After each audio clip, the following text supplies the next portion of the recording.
Thank you for tuning in to another episode of my Veterans to Success podcast.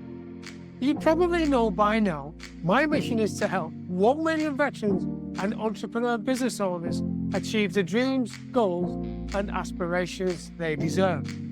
That is why I created the Veterans to Success podcast, because I get to interview guys, men and women, who want to share their fascinating stories with you about their time before, during and after their time in the military, so you can benefit and overcome your challenges. So sit back, relax, and get ready to be mesmerized, astounded, and entertained.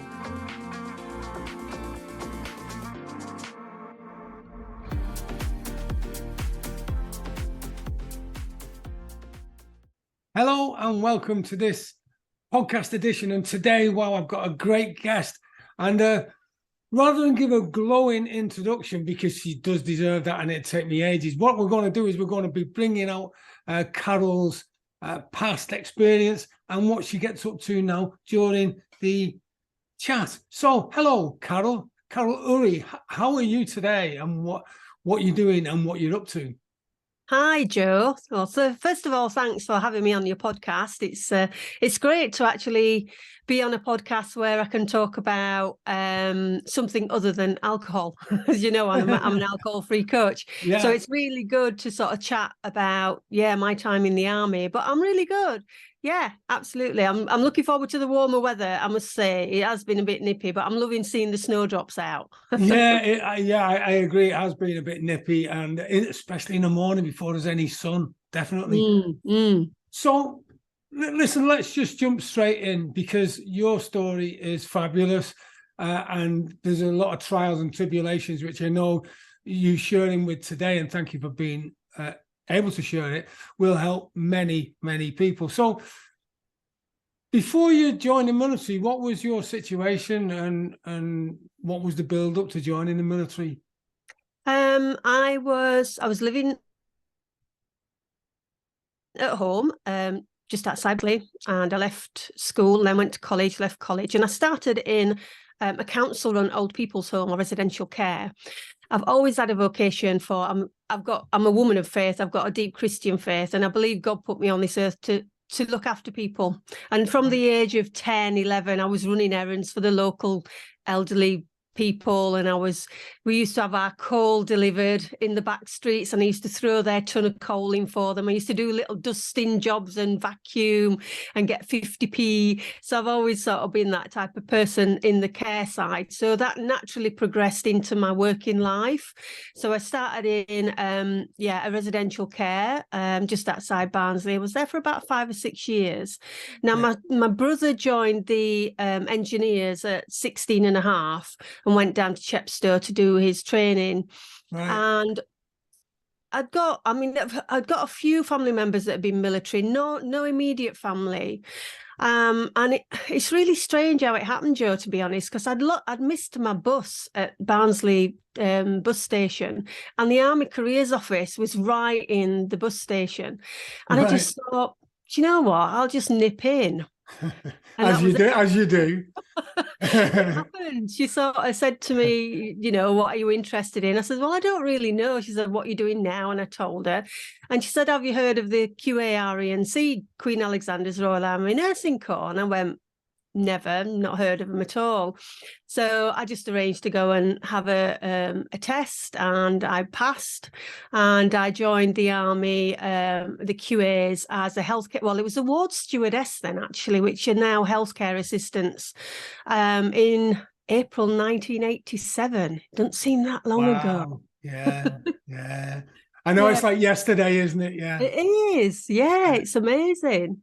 And I thought when you said you missed your bus, I thought you were going to say, and an army bus pulled up, whisked me off straight to training, and there I was. I'm in.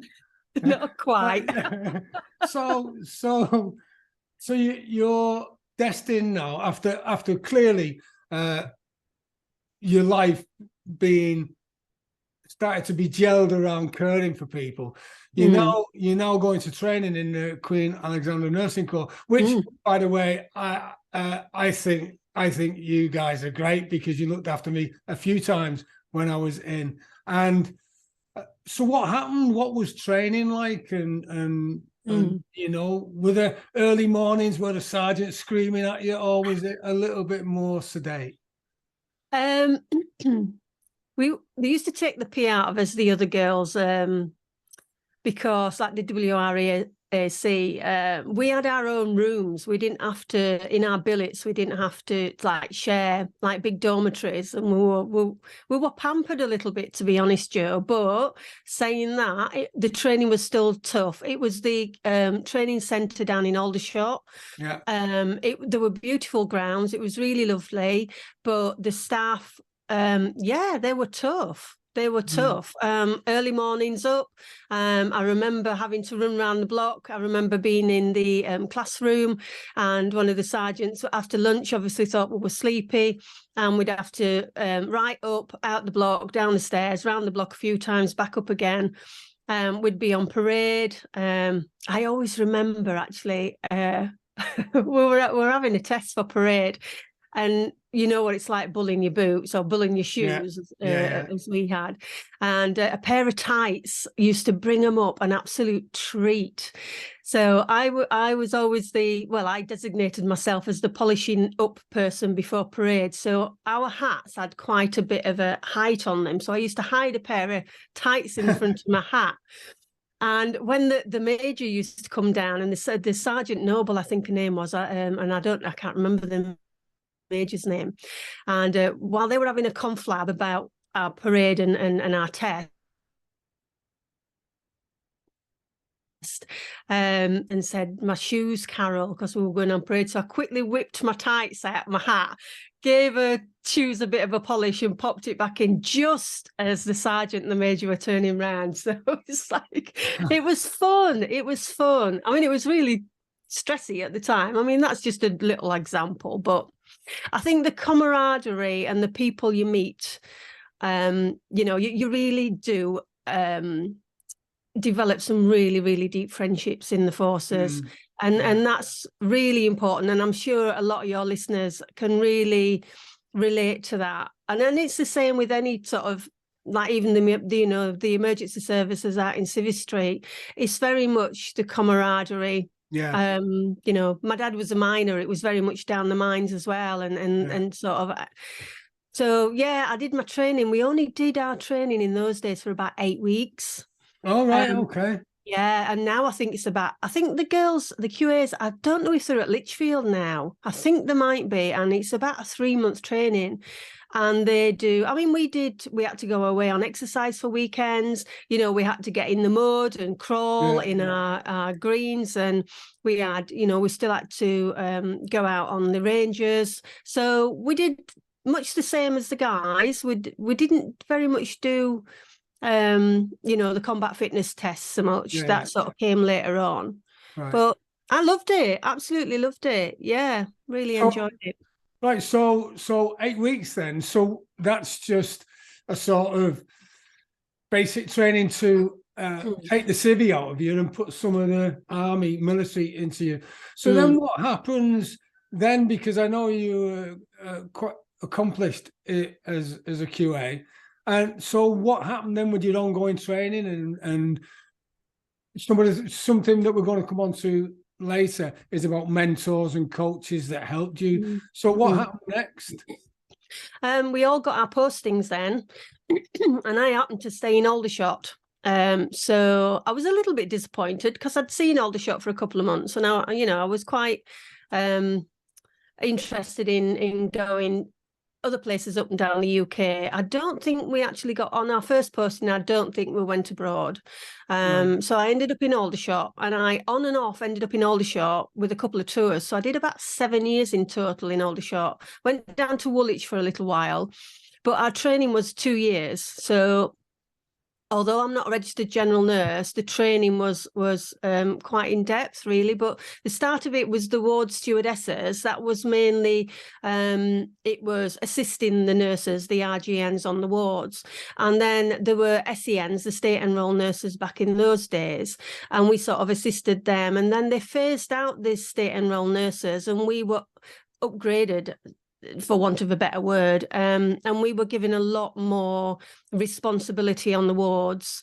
So, I mean, to the point where I ended up being a sergeant, and I would have my own patients. I would do my own ward round, and the only, we would do lots of interventions and things with the patients, except for drugs. The drugs was always the registered general nurse. But so I spent a long time in Aldershot and did my 2 years training and worked in maternity, antenatal, postnatal, and the labour ward for a couple of years, which I really loved, really enjoyed it. Yeah, it's something I'd never seen. And, the midwives are just such amazing people. And bringing new life into the world. Yeah. And there was special care, baby unit. And I remember being up. I remember this particular tiny little premature babies. And I remember them called the Cunningham twins. And their little head fitted in the palm of my hand. And the teat was so massive. And I just remember really enjoying it. Yeah, really enjoying it. It was good fun. Yeah, that's fabulous to hold a life in your hands. Such a young, defenseless life. Wow. Yeah. And then, so where did you go after the shot? After all the shot? Let's have a look. Where did I go? I went to Germany. Yeah, went to Rintown. At that point, I'd met my husband, Kevin, in 91, and we got married in 93. He was a civvy. And I got posted out to Germany. So he gave up. In fact, no, they didn't have a hiring. They didn't have any accommodation for us. So I actually went over on my own. For 4 months and lived in the nurses' accommodation. And Kevin moved back in with his parents. And then after 4 months, they found us a German hiring, which was just outside where the hospital was based. And Kevin came across and worked for the quartermasters.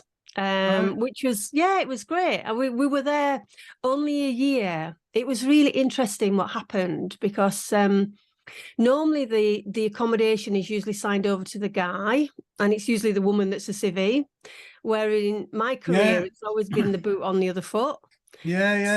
So when I became pregnant with my daughter Lucy in 95, there was a lot of red tape. And unfortunately, I had to leave Germany. All right. Okay. How come? I was whitelisted back to my training. But what I did was, I mean, it was all a bit scandalous, really, when I think about it now. It's like, we talk about equality. Because I was a female and I was whitelisted, I can't remember all the ins and outs, but basically we had to leave. So I sort of pressed the CO for a preferential posting up to Catterick, because Catterick was only about an hour away from my parents. So I went up to Catterick, up to the Duchess of Kent Military Hospital, which I understand is not there anymore. I was speaking to someone. It got changed into a psychiatric hospital. That's near Richmond, up in North Yorkshire. So I ended up there. And I had my daughter at Northallerton at the Friarage Civvy Hospital, and so it was. Catterick was great. I enjoyed it. I think I missed Bosnia, or was it the Gulf? Maybe by the skin of my teeth. I think I'd got. I was breastfeeding Lucy. She was, because it was Gulf One, and then it must have been Gulf. It was. It must have been the first Gulf War, because it was 90. She was 9. It was 95. So I can't remember, but I remember being shortlisted and the CO calling me up and saying, "Carol, be prepared." And I was completely mortified. I mean, I joined up. I was a soldier, and it's my job. I was still breastfeeding my daughter, who I think was about 7 months at the time. And what happened was, one of the guys was going, and one of the QAs who was married to this guy practically begged me to say, "Carol, please let me take your place." We were the same rank, I believe. I can't remember. Anyway, I said, "Well, I'm breastfeeding my daughter. It's probably not the best time, but that would be fabulous." And it just happened that she went to see the CO. The CO granted it, and she took my place. So Yeah, I mean, when I think about it now, again, I've got a faith. I wasn't meant to go at that time. I later went to Bosnia, but it just wasn't the time for me. So that allowed me to stay at home. I was working in outpatient, so it was a 9 to 5 job as well. And I worked in recovery, which was a 9 to 5 job. So it worked quite well with my young baby, really. I mean, it's interesting because, one of the reasons why, and thank you for coming on my podcast as a guest, during these sessions, I want to get both sides of the coin, or both sides of the story, because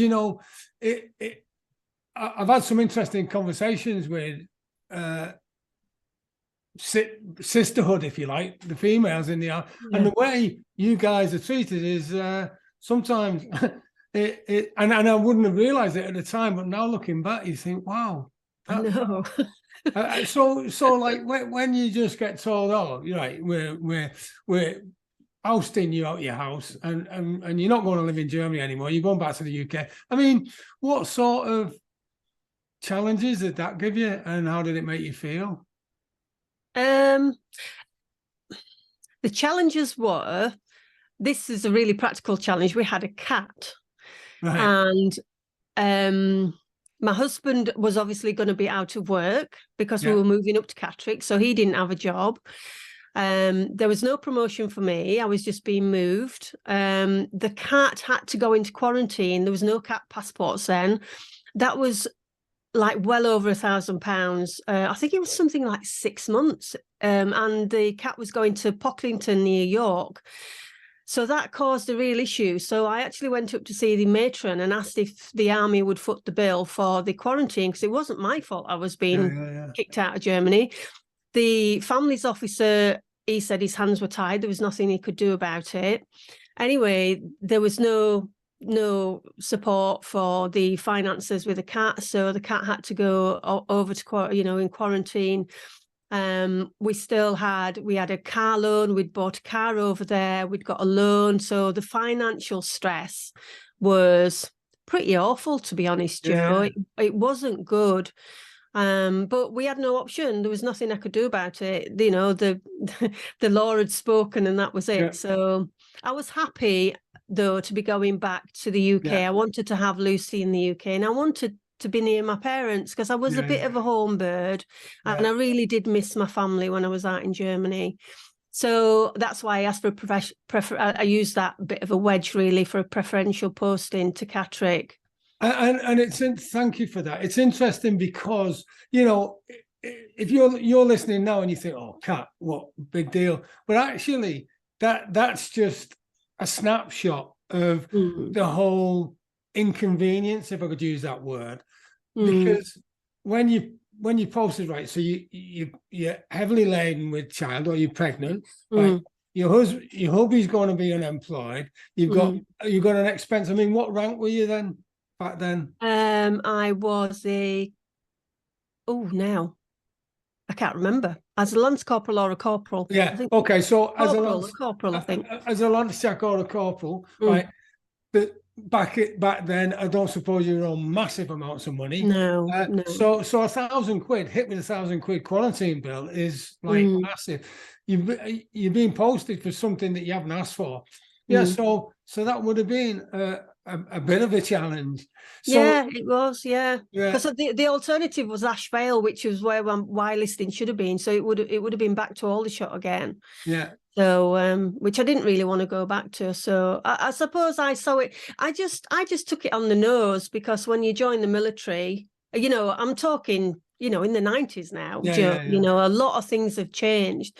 But basically, they say jump and you say how high. And that's how it was. That's how I saw it anyway. And that's exactly how I saw it as well when you were told that. So you've now finished your posting.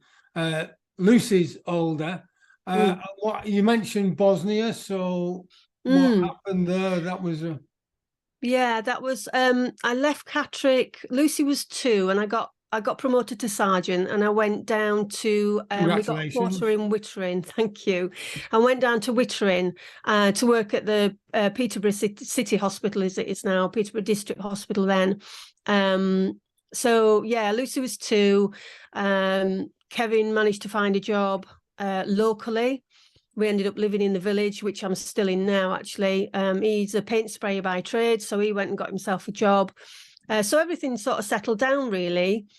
And then I think I'm just trying to remember, it was 97, April 97-ish. I can't remember all the dates, Joe, but we decided to buy a house in the small village outside Stamford, Lincolnshire, where I am now. And just as we moved in the August, Lucy had just turned 2. I went off to Bosnia on my birthday, actually, 30th of September 97. But how that happened was, it was like fate, really. Remember I told you about this young Lance Jack saying, I'll go out to the Gulf for you, Carol? Yeah. Well, one of the lance corporals I was a sergeant then, one of the lance corporals, Terry, this was when you were allowed to stay in the army as a single mum, because when I first joined, you had to leave if you became pregnant. So Terry had been told she was going out to Bosnia, and her daughter was about 4 or 5 months old, maybe a bit older. And I was absolutely mortified that she was having to go to Bosnia. So I did what I felt I needed to do and put my hand up, and I actually volunteered. So you returned the favour then? I returned the favour, and it just happened to be what it was. It was just a bit of fate, really. Do you like a bargain? Well, for a limited time, it's to mark the 25th anniversary since I nearly died while on selection with the SAS, you can get yourself a life-changing program called the Pathfinder Ultimate Success System. You can do this by visiting thetransformer.co.uk/the Pathfinder. Here you will discover the techniques, systems, and success strategies I have developed from my 37 years in business and 15 years in the military. These world-class resources are designed to help you achieve the goals, dreams, and aspirations you deserve. So visit thetransformer.co.uk/the Pathfinder to order your copy now. Oh, and by the way, if you have not transformed your life in some positive way after 12 months, then I will refund you all of your money. So visit thetransformer.co.uk/the Pathfinder now. And Terry still talks about it to this day, but for a single mum to leave her daughter behind for a 6-month tour in Bosnia, at least I'd got my husband at home, and he'd got family around him within distance, but family around him that could help him while I was away. So yeah, I put my hand up and went to Sipovo, and we were alongside the engineers. It was after the war. The engineers were there putting back the street lighting and building the bridges back up and the roads and things. That's sappers, is it? Royal Engineers? Yeah, Royal Engineers, yeah. And we were right next door to them, and we were in an old factory. And I ran the outpatients department. I wasn't on the wards, and I looked after 3 consultants, and we actually provided a service for the locals, and I got to know quite a few of the locals, actually. So it was good. It was hard to be away from home. My little girl wouldn't talk to me on the phone. That was really difficult. Yeah. It wasn't a dry tour, so there was alcohol around, and I think that was me and a lot of people getting bored in the evenings. We shared the mess with the officers to start with, and I don't think we weren't keen and they weren't keen, so the engineers decided to build a bar in a room. We were as they would, yeah, of course. We had great fun. There was I think about 35 of us, and there was only 4 females, and the rest were guys. And I would imagine being a former Royal Engineer, that was a very well built bar. It absolutely was, Joe. Us girlies got into the rag rolling. We got some paint from somewhere, and we were decorating everything and making it all look pretty. The guys were hammering away. And I remember, in fact, talking about it, because I don't talk about this very often. I remember the engineers, if you rang the bell, you had to buy a rounding for everybody, which is a normal thing. Yeah. Yeah. So there was one or two particularly tight people that never sort of got a rounding, and it was dirt cheap, to be fair, the booze. So what the engineers did was they rigged up a wire from the bell, fed it down the wall onto the surface of the bar, and put a beer like a mat, one of the, you know, these big mats that you get in the pubs. Yeah. And everybody knew by this person that was really tight and never got around in. And we were all at the other side of the bar. And this person put their pint down on the mat. Of course, the bell rang. Their face dropped. We all went, yay! And had a great time. And the local drink was, I can't remember what they called it. It was like it tasted like meth stew. They were into it was trees and logging and things where we were. Plum brandy, that's what it was called. Plum brandy. It was, I remember taking a little sip of it, and I have never felt so ill in all my life. I threw it straight back up, ran to the toilet. I felt so ill for the rest of the day. But yeah, we used to play really hard. It was hard work, you know. We got one day off a week, and we were always kept busy. Always busy. There was always something to do. We were sweeping or like clearing the snow because it was snowy. We had the Sea Kings with us, and we were a fueling station for helicopters, and that was fascinating to me. So a lot of like Apaches, and we had the Sea King, which was designated to us, and I got a lot of helicopter traveling around. So in fact, we went to. I'm going on now, Joe. You've got no. I'm all ears. No, that's okay. I looked after a lovely man called Colonel Bat, who was a physician, and the nearest MRI place was Sarajevo. So we got in the ambulance and off we went to Sarajevo with a patient, and the medics went to fill the ambulance up and put the wrong fuel in it, because it was an American place we went to, and the wrong fuel was put in, which completely buggered up the ambulance. So being a colonel, he was like, well, I need to get back. So we actually got a flight back in a Lima helicopter, and I got to sit at the front with the night vision goggles on. I was like well made up. Yeah, I bet you were. Nice aircraft. Yeah. Wow. Yeah, it's really good. So you've had an interesting career so far, and you've had to improvise, adapt, and overcome with pregnancy of Lucy, and then feeling maybe slightly dejected and posted back to the UK with hubby. You've been out to Bosnia, hubby's back home looking after Lucy, and then what happens? Because I suppose there's all sorts of things going on in your head about what does the future hold. So yeah. I think I made my mind up while I was out in Bosnia that I didn't want to. When Lucy came on the scene, it completely changed the whole thing, really. And it really questioned what motherhood was all about for me personally. Now, that's not saying there's a lot of very successful women out there that juggle a military career and motherhood and do a fantastic job. For me, it was a bit of a pinch of reality, saying, Carol, where do you want your life to go? Where do you see things progressing? Now, if I hadn't had children, I know for a fact I would have just carried on and done my full service. In fact, I know the healthcare assistants, you could take a trade and you could actually, because we couldn't commission at that time, but I now know that you can commission and you can do further training. So I probably would have done that. But after Bosnia, I was told I was going to Kosovo soon. Right. After, I think it was about 18 months later. So around about 98, 99. Round about then, yeah. And I was due my staff sergeant. I've been recommended for promotion to staff sergeant. So I was doing my training. I was down at the gym and getting ready to go. I think it was down in Hasler, down Gosport, where we were doing our training, or I was being posted there. I can't remember. But I just remember sitting, looking at Lucy, thinking, I can't do this. I really can't do this. And I wanted another baby. I wanted a friend for Lucy. So I decided once they said about Kosovo, I just said I don't want my promotion, which they were like, really? And I was like, no. I mean, I've been a bit of a flyer. I think I was promoted to sergeant after about 9 years, which was pretty much unheard of.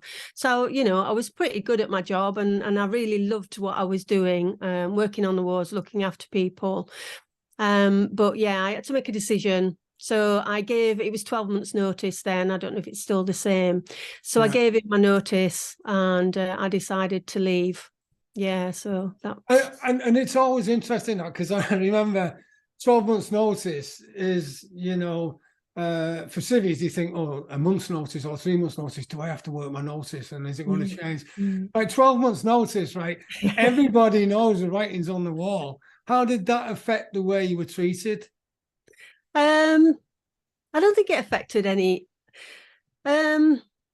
Oh, I'll tell you what it did affect. I was an NVQ assessor. The national vocational qualifications were out then, and I'd done my level 2. I was doing my level 3. I'd done phlebotomy, so I was taking blood on the wards, and I'd become an assessor, so I could assess other people. It's all part of my training with, you know, the privates and the lance corporals under me. I was doing their NVQ assessments, and I wanted to progress, and that I was stopped doing that because it was like, what's the point? You're leaving. And so that was sort of taken away from me, which was a bit of a shame because I would have liked to have finished my level 3 and even maybe gone on to the management level 4. But yeah, that was stopped. But saying that, the I can't remember what it's called, resettlement. The resettlement grant that came in enabled me to do my 7307, I think it was called, which allowed me to teach in adult education. So I did my resettlement locally here at Cottesmore, actually, because Cottesmore, the RAF base, is just up the road. But I don't think I was treated any differently, to be fair, other than the training. The training was stopped. Yeah. So now you're in the millennium, right? And that's probably when new century, new start, new everything. So that's the year you left then, is it really? 2000, left in March, 29th of March 2000. I remember all the dates really well. I was on a night shift, and I remember driving home from my night shift, and they presented me with, they knew I was going to be starting a business. I was looking to start a business, which didn't happen, but they bought me this beautiful leather briefcase, and I had this lovely send off, but it was like a bit of a deflation. I felt elated, but I felt really scared. I mean, I was a mum. I was going to be working in the community as a carer, but I think I was missing out on the camaraderie and the good friends. And I remember coming home, leaving work at 7:30 that morning after my last night shift, and putting the radio on. There was I can't remember what record it was now, and bouncing around in the car, being really happy and elated, but then feeling really sad. It was 13 years had come to an end, and it was like, this is it. You know, I'm happy following rules. That's the thing, Joe. I love structure and I love rules, and that's why I found the army really easy to get on with, because I was a rule follower, not a rule breaker. So good. Well, and that works, doesn't it? In the army, it does, definitely. So right. So you've done 13 years. You're listening to the tune finishes, and then you feel, oh, what next? You got beautiful daughter Lucy, great hubby, everything's great. But now you've got the realization, I'm out of the military. How was that transition? How did that go? I felt lost. I really felt lost. It was like the option was to go back into the community on a very, very basic wage after being on a sergeant's wage, which was pretty good compared to Civistry as a healthcare assistant. You know, I think it was about 25 grand, which was a lot of money, you know, back then. And my husband was working, and he was earning, you know, a decent wage. So I suppose we got a mortgage, obviously. So I had to work. It wasn't a matter of coming home and not doing anything. So I looked around and I looked at managing some residential and nursing homes, and I wanted to pursue my career still, and I got my MVQs, but you know, I didn't get to finish my MVQ3 and do my MVQ4, which didn't really give me the skills and I had the skills. It was the certification and the backup on my CV, really. So I spent a long time looking around, feeling a bit like an odd piece of the jigsaw puzzle. You know, what do I do now? So it was hard. I applied for lots of different jobs, and in the end I just went back to what I love doing, which is looking after people. So I went on agency back to the hospital, to Peterborough District Hospital, and I worked at the Fitzwilliam, which is a private hospital, in the endoscopy ward. So I went back to that environment, and then I got pregnant. Which was my intention. I left because I wanted another baby. So I left in the March, and I was pregnant probably by the September time, I think, with my son Nathan, who's now 22 coming up. Wow. Yeah. So, I mean, so it looks like a lot of stuff's going right for you, really. You did hit a lull, and maybe your career wasn't clear at the time. So, and you didn't want to set up a business, or you did and you didn't. So it didn't happen. So you went back on the community. And where did you go next? Just run me through that part, because I know you've had some interesting challenges. I have, yeah. What happened was I worked out in the community. I think I worked at Thorpe Hall, which is a hospice, and I did a lot of agency work until I was probably about 37 weeks pregnant. And then I went on maternity, or I left. There was no maternity leave because I was at agency working. So, and I had Nathan, and then I got a job working for a nursing agency on call. So when their office in Sleaford finished at 5, they pitched their phones through to me. And I would, because we'd have requests coming in for nurses, if somebody's gone off sick in a hospital, they need cover. So that was my job for a few years, and the kids hated it because I would carry around this mobile phone and this file, and whenever the phone rang, they always knew they had to be quiet, because it was a professional job, so I needed to. It's like shh. They hated that. So I did that for a while. And then we had some challenges with Nathan. Nathan didn't speak until he was, he didn't walk till he was 19 months. He didn't speak properly until he was about 3.5, 4. Lucy was at primary school. He went off to nursery part-time in the day. So I was there dropping the kids off, picking them up, and sort of doing my job in the evenings. And Nathan wasn't progressing. And I knew there was a niggle, this mum's instinct that you get that something wasn't quite right. And he was diagnosed with Asperger's syndrome, which is on the autistic spectrum, and ADHD. And that really hit, both of us, me and my husband, like a bit of a bombshell, to be fair. And that really set me off blaming myself. I blamed myself while I was carrying him, that I'd done something wrong, something had happened. I was feeling quite sicky. I'd taken some ginger capsules, but I know for a fact I got them okayed by the midwife lady that was looking after me. And I just convinced myself for years that it was my fault. And then when 2 kids come along, our marriage started to get under some strain. I was at home doing the mum thing, plus doing the working. I was absolutely exhausted. And when Nathan was 7, me and my husband decided to part. I'd used alcohol as a coping mechanism from him being quite small. I didn't really, it wasn't something really hitting the wine at night when Lucy was small. It never really occurred to me. It wasn't really a go-to thing. But it was the stress of having Nathan, plus the stress of having to hold everything together, you know, being a homemaker and my job. And yeah, sadly, we parted when Nathan was 7 and Lucy, I think, was 13. So I was only working part-time at that time, and finances were really, you know, stretched. But I managed to find a full-time job and then moved into some rented accommodation within the village. My husband stayed in the family home, and I moved into the pub. I used to be a landlady. Well, me and my husband, and I moved in upstairs in the pub for about 4 months until I secured this full-time job. And you know what, Joe? Community is such an amazing thing, because this accommodation had no furniture in it. I had nothing.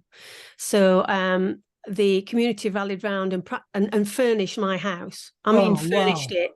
Absolutely everything. The only thing I had to buy, and someone helped me with that purchase, was a washing machine. And I was there for 2 years with the kids. And then I'm married to my husband now. We married in 2014. So yeah, my drinking was a coping mechanism, really, to be fair. And once I left my husband and went to the rented accommodation, there was nobody keeping an eye on my drinking, and I started drinking at least a bottle of wine a night. Probably progressed to a bottle and a half of wine a night, and that probably was maybe a decade or so of drinking, and it was just a way of coping. It was just pushing all that crap. Yeah. You know. So how do you and thank you so much for sharing that, because yeah, things were tough, and the blame game, the guilt, the imposter syndrome, call it whatever. So with Nathan, it's all your fault. You're thinking that it's terrible what you've done, and then the marriage ends, and I'm so sorry that happened. I suppose you learn a lot about yourself and you cope, and the way you could cope, and you know what really came through strongly then was how much and how important a community is. And yeah, definitely it is. And Joe, I didn't mention the Royal British Legion, because I sort of threw myself into, when I left the army. In fact, I was still serving, and when we moved to the village in 97, I knew there was a British Legion. I'd always been a member, because we were encouraged in the army to join, and the guys used to come and give us talks, didn't they? So I'd been a member for many years. So I got involved in the Royal British Legion, and that enabled me to get to know lots of different people. I was the caseworker, so if anybody was ill, I'd go around with a card and a bunch of flowers and visit them. And then I became the treasurer, and then I became the chairperson, because it was going to fold if nobody could chair it. So I ended up chairing it for like 8 years, and being a part of the community and getting to know everybody. I knew a lot of people. So when we decided to go into partnership with some neighbours of ours for the pub, which was in the village, you know, I just knew so many people, and community is what it's all about. And that's the same as in the army. It's that pulling together, and it's that leaning on each other, and that support that you get in a community, which is, you can't buy it. It's just fabulous. Yeah. Thank you. And you know, you mentioned that you remarried in 2014. So and it sounds like you hit the drink pretty spectacularly. And I know we're going to move on to what you do now, which is absolutely amazing. At that time, if you just go back, what was going on in your head that you thought that alcohol could fix everything, or was it just to scratch everything out for a period? Yeah, it was to numb out from what I was feeling. I was in an unhappy marriage. You know, it was difficult. I know you like talk about mindset, and now with my self-development over the last sort of 3.5 years since I stopped drinking, becoming an alcohol-free coach, I've worked a lot on my mindset, and for me to step back now into that time when I was with my first husband, I constantly spoke negatively about my situation, about me, about my husband. Why me? Why am I in this situation? Yeah. And it just compounded everything, which we know it does, because if you just completely fill your head with all that negativity, that it's the negativity that's going to come out. And I couldn't see any positivity in my situation whatsoever. So I used the drink to numb out. I used the drink to just get away from it and to relax and de-stress, which I know a lot of women in my situation do that. You get the kids to bed and then you want to come downstairs and you want to chill out, and it's your time. And often that me time was me pouring that glass of wine and thinking, oh, thank goodness for that. But then the impact of that is getting up the next morning, having to deal with 2 young kids, having to get them to school, having to work, having a house to run, feeling like absolute poop, you know, and it just has a massive impact on, you know, relationships. I remember coming back from, we had a we were doing one of our chairmen or somebody was leaving our village, and I'd organised a big spread and a big social. That was my part and parcel of me being the chair. And this guy had been in our British Legion for many, many, many years, him and his wife. And I remember going down to the pub and doing all the sandwiches and everything, and we'd been drinking. And that was before the event. And I came home and I thought, crumbs, I feel quite wobbly. So I got in the shower. It's quite funny now. My husband was not impressed, and I was trying to have a shower, trying to sort of sober myself up, really. And I lost my balance and fell out the shower onto the floor. My husband ran up the stairs, see what happened, and just went, you know, you pisshead. And I wasn't getting up drinking in the morning. I wasn't sneaking drink. I wasn't hiding drink. I was just drinking in the evenings. You know, a bottle of wine a night. Well, it wasn't even a bottle of wine a night then, to be fair. It was probably a couple of bottles in the week. And going out and having a drink with my hubby and the neighbours. It really got bad, which was a bottle and a half or so after I left my husband.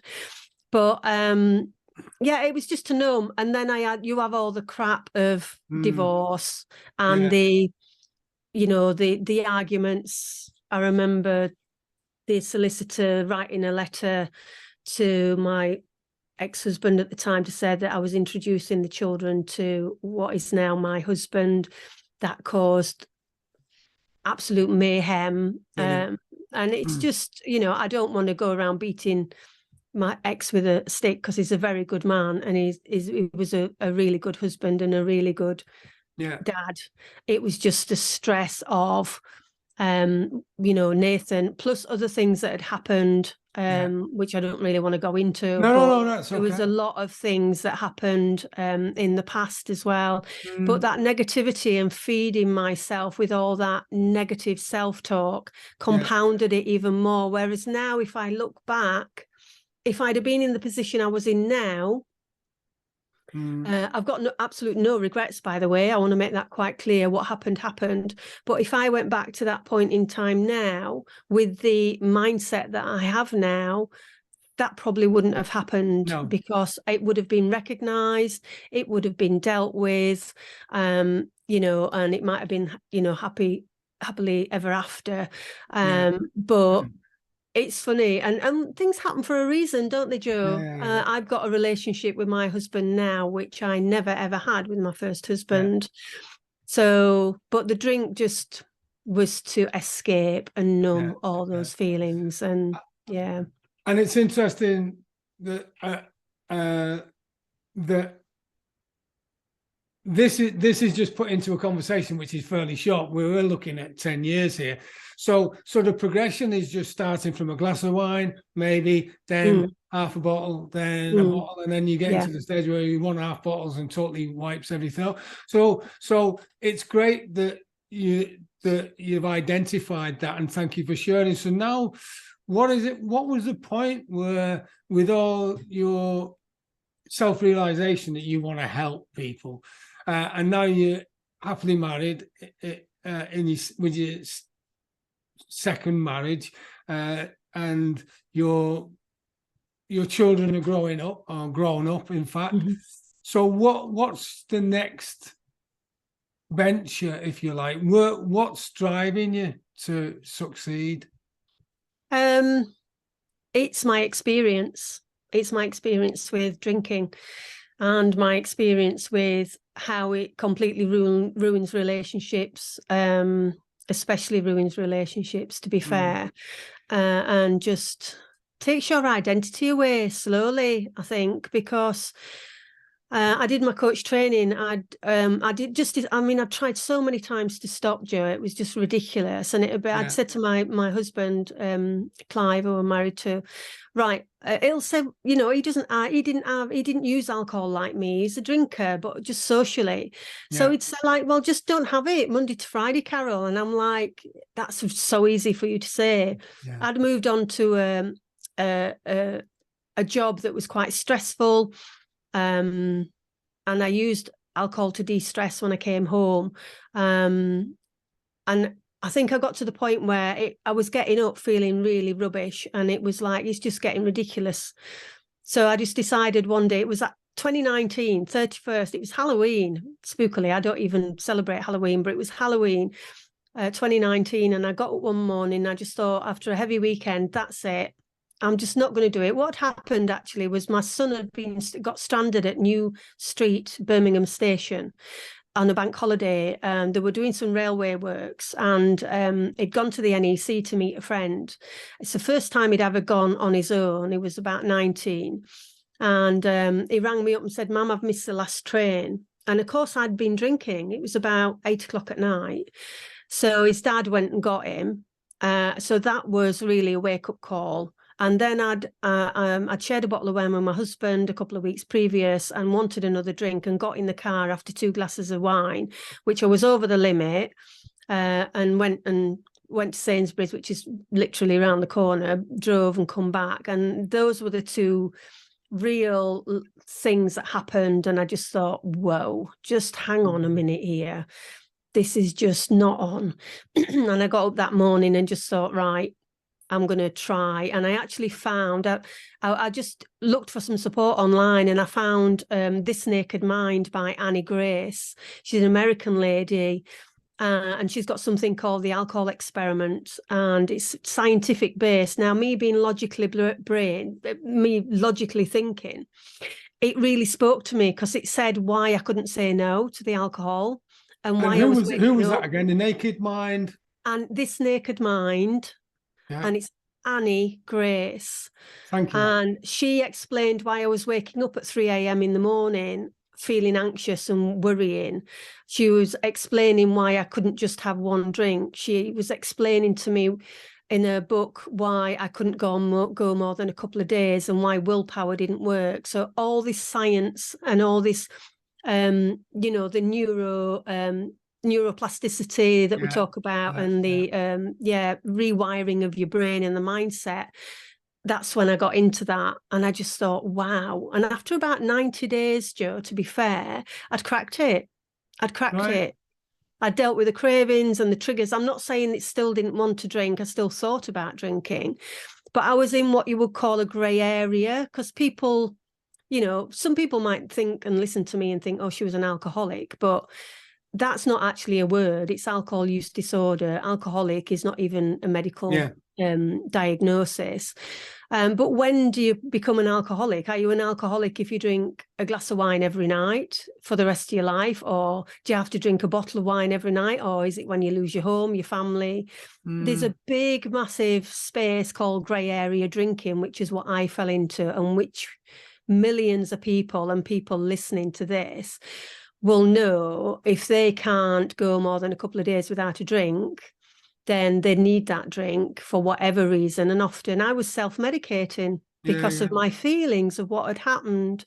I know a lot of people do. So I decided to become a coach, and I did 6 months training. This Naked Mind, Annie, she's got coach training. So I'm actually a This Naked Mind coach. So I work with the framework and methodology that Annie uses. And it's had 100% success in my business when I started my business a year ago. And I went on to do my International Coaching Federation diploma for coaching. And I've just worked on my personal and self-development to a point where I am just not that person anymore that I was back when the kids were little. I am a completely different person, completely different. That's fabulous. And because I know from personal experience that you know the NAFI or when you're overseas, tax-free alcohol. I mean, and I get drunk? Of course I did. Yeah. Fortunately, I didn't go down that slippery path, but I did smoke though, and it was only I decided one day. I recognised that I did a lot of running. I ran for the cross country for that was regiment and army, and I was a physical training instructor, which you know. The reason I'm telling you this is because it wasn't until my why became big enough to stop smoking, because it was when my first child, my wife was pregnant with my first child. I said, right, I don't want to smoke while my child's there, so I just stopped, and that was my why. So you now have got this Naked Mind. You listened to it by Annie Grace, and that was your why. All of a sudden you just thought, wow, that's it. 90 days from going from 1.5 maybe, and that might be a bit underestimation, like 1.5 bottles, maybe 2 per night. I mean, that's a good. Lot. That's and a couple of beers. Yeah. Wow. I used to hate it. If my husband wanted a glass of wine, I'd be like, no, I don't want to share it. But obviously I would have to. In fact, I'll let you into a secret. It was such a thing. I used to drink my wine quite quickly. And when Clive used to nip to the toilet, I used to take a swig out of his glass. I have owned up to that now. Because that was the big confession. You're in big trouble now. It does know about that, but when it gets hold of you, your tolerance builds, so you need more and more to get that buzz, and then you're not getting any enjoyment out of it, because alcohol actually it what's the word, not numbs your dopamine receptors, but it deadens your dopamine receptors, so that feel good, that feeling doesn't come anymore, and your brain stops making its natural dopamine, you see. So once you understand all this, you know, and that's why I love doing what I do, because, you know, then people, education is such a powerful thing, isn't it, Joe? You know, with your the money and the mindset and the motivation that you speak in your podcast, you know, knowledge. And I see myself as an educator. I don't go around bashing people over the head because they drink. My husband still drinks. He has a bottle of wine over the weekends and beers in the week. But the thing is, I just want people to have a choice. So I say to people, look, these are the consequences that could happen. It's the carcinogen. It's a class 1 carcinogen. It causes 7 different cancers. As long as people know what the consequences are, then they've got a choice, haven't they? Yeah. Whereas if our culture just romanticizes alcohol, you know, the drinks industry, now they're getting on the bandwagon of zero alcohol, which is fantastic, absolutely brilliant. But people go through life drinking, thinking it doesn't really do any harm, when we're all different. You could be 85 years old listening to this and you've drank all your life, and that's great.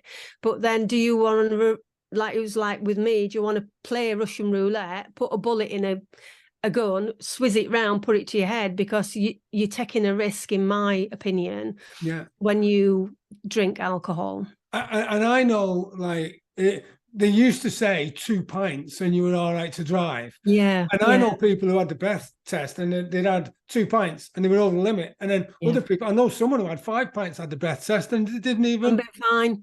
And it was okay, because you're talking about tolerance and how and your body your adapts physique to it. and everything. And it is how you your liver deals with it. Your liver turns it into something even more toxic called acetaldehyde, and that's where the mutations begin, and that's where the cells start changing, because alcohol is water permeable, so it actually affects, like, it's like when I hear GPs, I don't think they do now, but they used to say if you were pregnant you were okay to drink a little bit. I did a little bit with Lucy. We used to go to friends every Saturday and I used to have half a glass. But now, you know, that permeates every single cell in your body. So that's affecting your developing child, you know. So we know a lot more now about alcohol, and I'm just a big advocate. As I say, I'm not a basher over the head. I just want people to realise how toxic it it can be. And then people have got a choice whether they want to drink it or not. Yeah. And it's interesting because it's like with the scientists, they're on the wagon, off the wagon, on the wagon, off the wagon. And I'm not saying that alcohol dependent. What I mean by on the wagon, off the wagon is sometimes they're saying, oh, a glass of red wine per night is okay. It's good for you. And then they're saying, no, it's not. And so if they don't even know what they're talking about, that's why coaches like you are so important. Well, right. So you've taken a few beatings, metaphorically speaking, had some challenges. I want to know how you deal with failure. What's your secret to dealing with failure? Failure, as in that failure, whatever you feel failure is. What's your mechanism? That's interesting. I've been a perfectionist all my life, and it's only really been the last couple of years that I've come to realise from a lot of self-help literature and self-development stuff I've done that there's no such thing as perfection. And that's probably why I've had a couple of mental health issues over the years. And I think it's been the strain of trying to be perfect and be everything to everybody. Yeah. So failure now to me looks very different. I see failure as it's a learning opportunity. Yeah. We all learn. And I think through our failures in life and the things we don't get right gives us an opportunity to step back, have a look at what went wrong, what decisions did we make, why did it go wrong, did we have any expectations, were we assuming or presuming things were going to happen in a certain way and they didn't. So I look at failure now as growth potential. Especially having your own business, as you know, it doesn't all go hunky-dory. Whereas failure before used to send me into a spiral of depression. It used to send me into a really, really dark place. And again, that negativity and that monkey mind would be constantly in your ear all the time. You know, you're useless, you're rubbish. Why can't you do this? You should be doing that. And that pressure we put on ourselves, especially in today's society. We all run at 1,000 miles an hour now. We've got to be everything to everybody. And it's like, whoa, let's put the brakes on. And I think people use alcohol as an escapism from that pressure. You know, people turn to alcohol because it's just getting out of your head. You get that lovely buzzy feeling after 20 minutes, but then you're continually chasing that buzz and it disappears. And you just make, in fact, alcohol just exacerbates anxiety and makes it worse. It's a stimulant, but it's a depressant as well. So failure for me was not a place I wanted to be. And I always put a smile on my face and pretended to be somebody that I wasn't, and a people pleaser. Whereas now, it is what it is. I am who I am, Joe. You know, I am who I am. Well, thank you. And you've already touched on it. I want you to see if you can identify it a bit more clearly on what's your secret to success, because you know you've had a bit of failure. I mean, I know we can discuss that openly now because you've shared it. So now you're successful, and I know you want to help even more people. So what's your secret to success? What is it that makes you tick? My faith in God is a big driver. My faith is weight up, and it's been like this for years. I was brought up living next door to the pastor of the local Pentecostal church, so I was taken from being very small. I've had times away from God. God's never left me, but I've chosen to walk away. So this last couple of years, my faith has deepened even more. So that is what makes me tick. But I think for me, it's living in the moment, Joe, and it's actually not future tripping, as some people call it. I think if we try and run ahead of our time and get stressed out about what if this doesn't happen, what if that doesn't happen, and make up, it's all about stories and our perception, isn't it? Yeah. And, you know, we can assume and presume a lot of things. And if something happens, like, you know, say somebody was going to ring you, a really good friend, and they didn't ring you and you were really felt let down, you'd start making a story up in your head. Oh, Yeah. you know, we had, you know, this happened and they didn't turn up last time. And then you start making up all these stories. And I think for me, it is living in the moment and just dealing with what's today, like now. I'm talking to you now. I'm not going to let myself think about what I'm going to have for tea, that client I've got next week, how that coaching session is going to turn out, the other call I've got, you know, of a client, whether they're going to sign up to a program of mine or not. I've stopped worrying. I've just started living in the moment, and I think that makes me tick. That makes me, that drives me.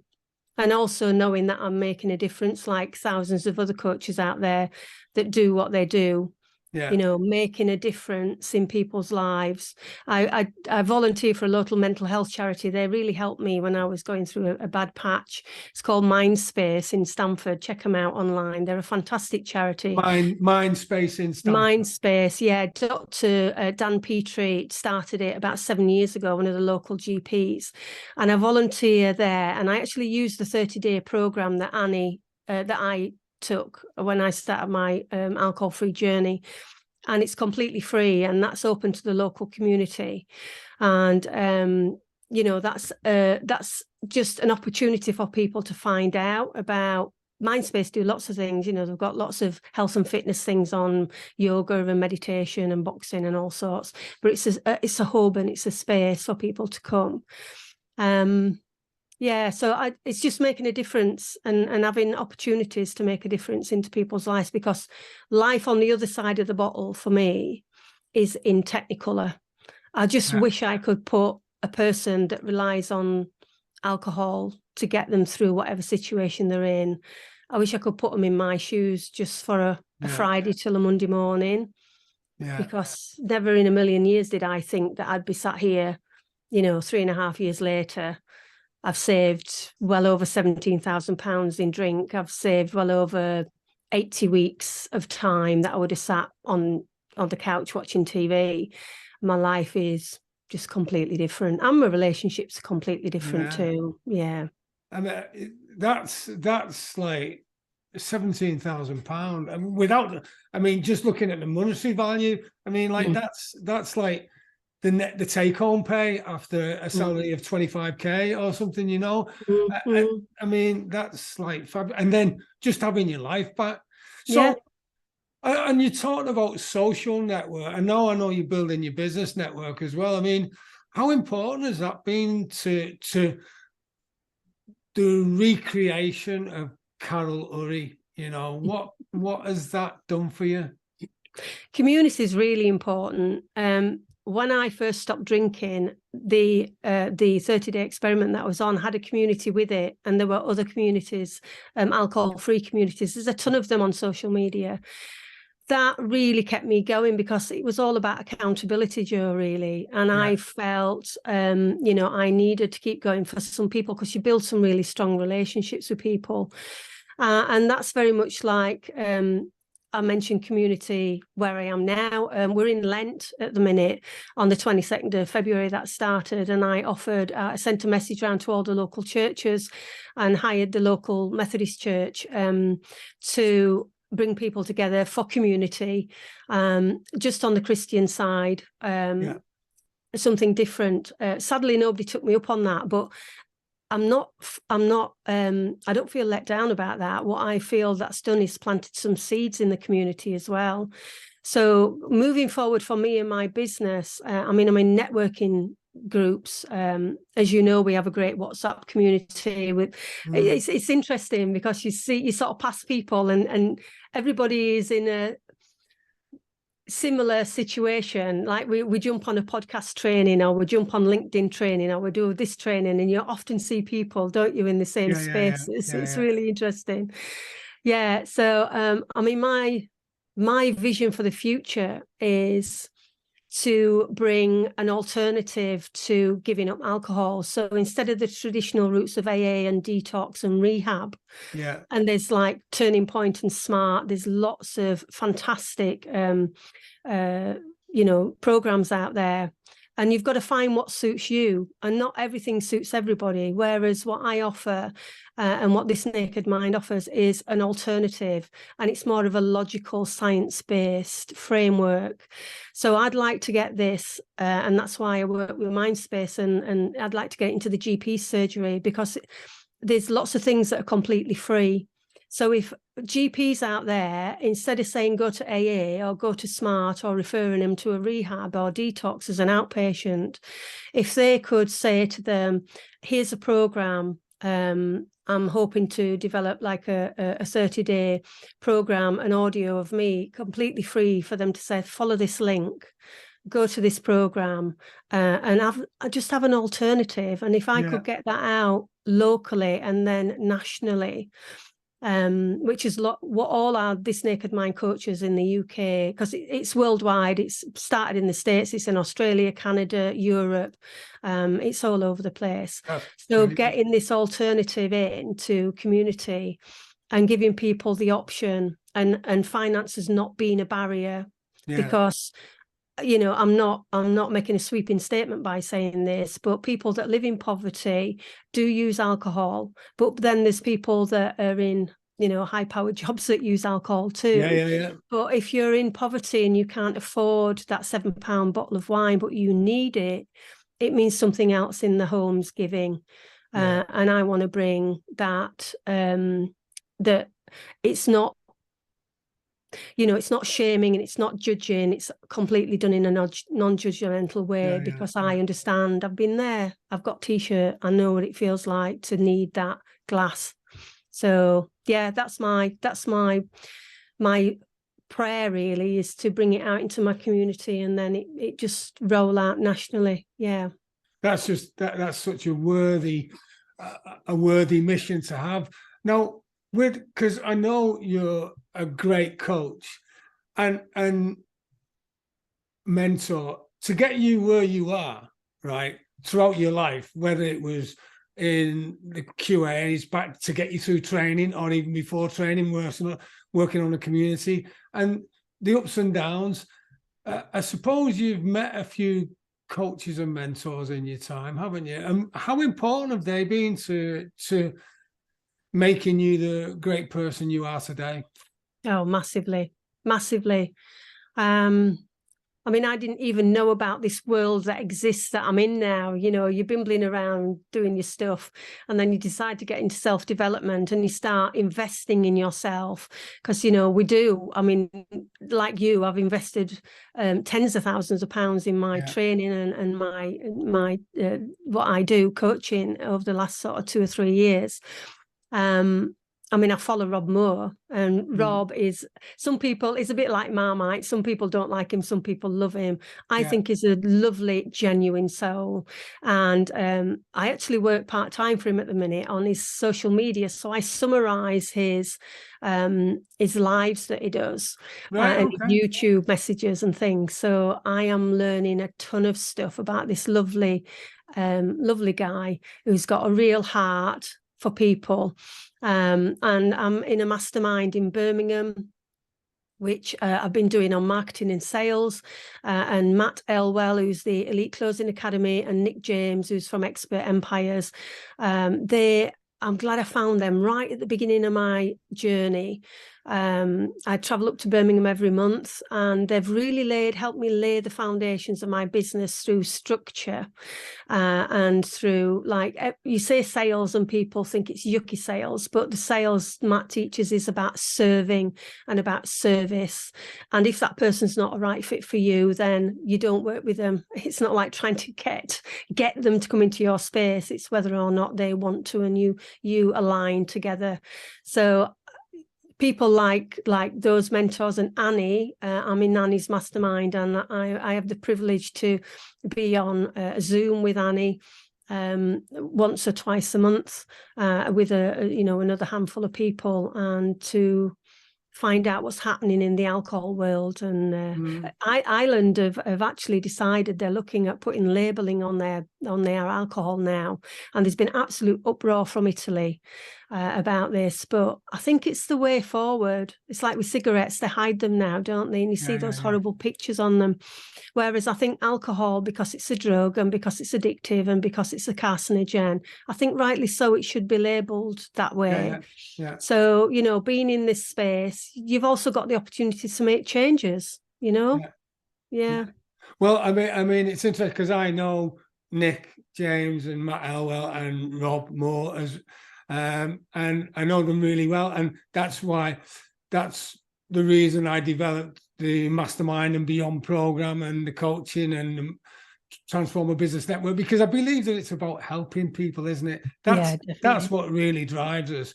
And I suppose the Columbo question, like, just one more thing, is you've been at the sharp end, right? In many, many ways. And by the way, I want you to tell us how the people can get in touch with you, the listener can get in touch with you to find out more about what you do. What's the one top tip you'd give to someone who's leaving the military or has left the military, maybe just not found a way yet, and how valuable and transferable those skills are? That's a good question. From being in the military. Yeah, very good question. Transferable skills, I mean, you've got the resettlement, but I suppose it depends what you've been doing. I think most skills are transferable, but then it's really, I think you can use it as an opportunity to open a door into a different life and a different lifestyle as well. So for me, I was leaving because of motherhood, really, and I wanted to pursue my, be at home mum. Top tip, crumbs.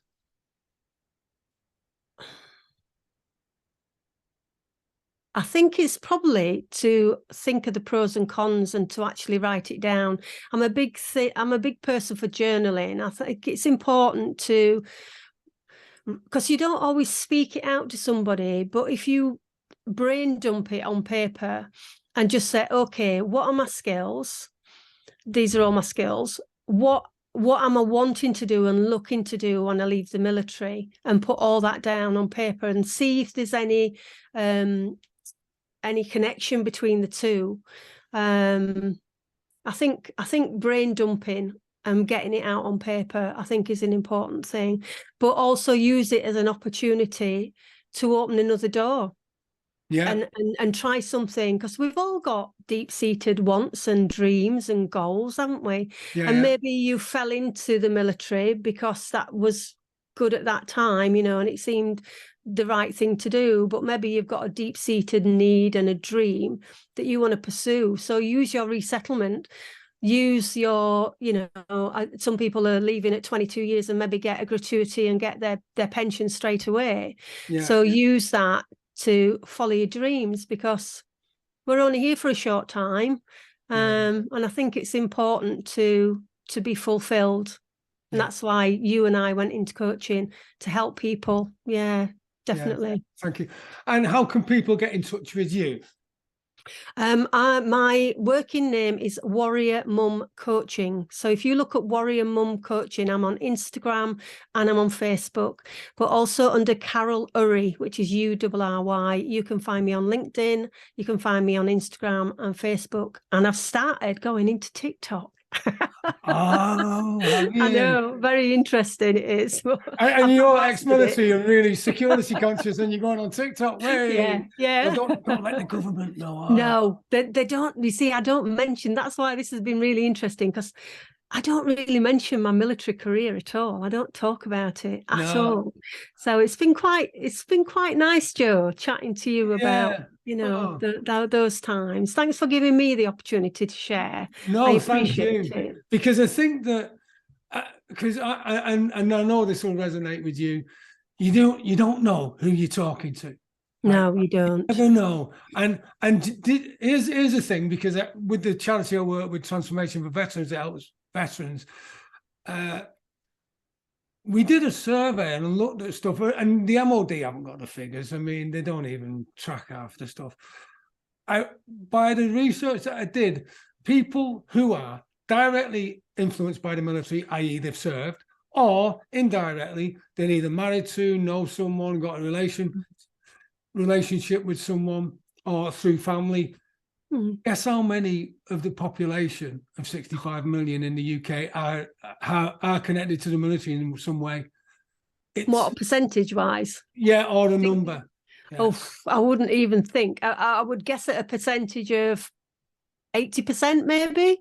Well, yeah, that's a big percentage. I got it down to about 22 million people that I can find directly or indirectly, and that's just it, you know. That's phenomenal, isn't it? Yeah, It really is. and that's why that's why these chats are so important to me.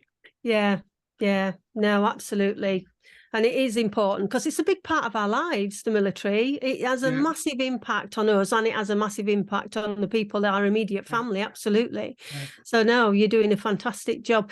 There's one thing I'll say, Joe, before we wrap up, if I may. I do have, if I work with women predominantly, so if there's any mums out there, specifically mums, that are finding it hard to sort of stop drinking or to even take a break, I've got a free PDF on my website, which is warriormumcoaching.com. If you go onto my website, you can download that for free, and it's really giving people tips. It's what I didn't know at the start of my journey, so I've put tips and bonuses together for ladies out there that really want to sort of take a break and look at their drinking. And of course, they can get in touch with me on my contact button on the website too. Thank you so much. So that's warriormum.com, and a downloadable guide that they can use. Yeah, warriormumcoaching.com. Oh, sorry, warriormumcoaching.com. Yeah. That's so great. Thank you so much for your time. It's been an absolute pleasure speaking to you. And I know we're going to continue the conversation later, but I mean, thank you so much. You're welcome, Joe. Thank you. JoeTeams.com is a resource I've created to fulfill my mission to help 1 million veterans and business entrepreneurs like you achieve the goals, dreams, and aspirations they deserve. JoeTeams.com is jam-packed full of valuable resources specifically designed to help you on your journey to success. Visit JoeTeams.com now to find out how you can join and start your journey to success immediately. That's JoeTeams.com, JoeTeams, JoeTeams.com. And until we meet again, have a brilliant day.